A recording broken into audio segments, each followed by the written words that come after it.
As we just heard, Sydney-siders are bracing for a surge in COVID case numbers again today. The Defence Force, as we heard, will support New South Wales Police in patrolling the streets of lockdown Sydney.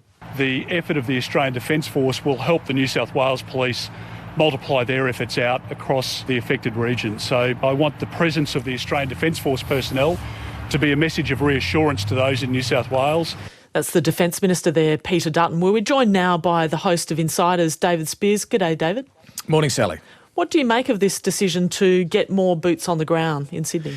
Yeah, it's a difficult one. I mean, yes, the imperative is to keep people at home. Those who have tested positive, those who are close contacts, this has been the problem. And you know, you can understand every measure necessary to keep people at home is going to be required. But the downside, I suppose, is that it does exacerbate the view in those communities in Western and Southwestern Sydney that it's one rule for them. They're being punished, while wealthier suburbs in the eastern suburbs and North Shore of Sydney are being treated very differently. And you can hear that sentiment. You can pick it up when you talk to people in Western Sydney at the moment. Certainly the rules are now harsher on those hotspot communities. So that's the danger, I suppose, in doing this. But as I say, you can understand why there's every effort being made to try and keep people at home.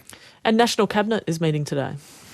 Yeah, this is going to be the first glance at the Doherty Institute numbers on what sort of vaccine thresholds need to be reached. We haven't seen what the Doherty Institute has come up with, but the Grattan Institute has put out its own numbers on this, suggesting once we hit 80% vaccination and 95% amongst people over 70 will no longer need lockdowns or border closures. And at this level, it reckons hospitals would be able to cope, but you would still see about 2,000 COVID deaths a year. It's not feasible, Grattan says, to pretend there won't be any. I think then we'll have once they can set these targets, and they're going to look at Treasury modelling too to weigh the economic impact of any new thresholds, then we'll have the debate around how to achieve that sort of vaccination rate, which few countries have hit. But do you go with carrots like lotteries and so on to get people to have a jab? What about mandates for different workplaces to require people to have a jab?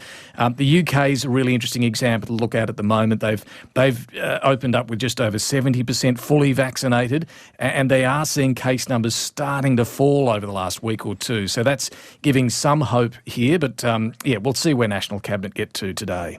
It's quite complicated political ground, David, if it's not a mandatory thing and yet we need people to reach a certain number.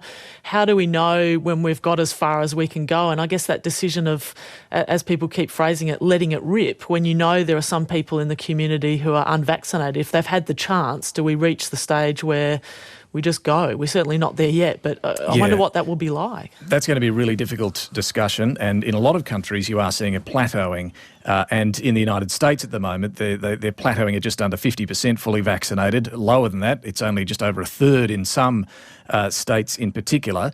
So what do they do? And they're having to discuss mandates in different workplaces and amongst federal employees as well. This isn't going to be easy. I don't think there's a sentiment or an appetite in Australia at all for letting it rip. So I think we're a long way off that happening. I think every effort will be made to get Australia's vaccination rate up there above 70%, hopefully to 80%. We have a good record, a strong record in Australia when it comes to vaccinations. So I think we're a way off that debate, but you're right, that will be difficult if we don't get to that point, close enough to the sort of thresholds they're talking about today. Just briefly, what sort of political week has it been for the Prime Minister? Probably a better week than the previous week, I thought, where he had to say sorry and all of that. But look, I think what's happening in Sydney, look, one of the main things he did this week, under some pressure from New South Wales, was again update the income support for those in lockdown. It is now equivalent in dollar terms, $750 a week to where JobKeeper was at its peak.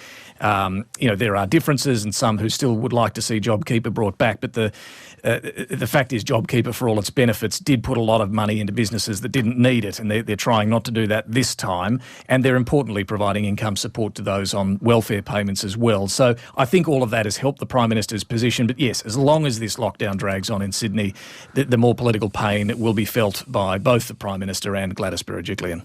David, thank you. That's David Speers there, the host of Insiders.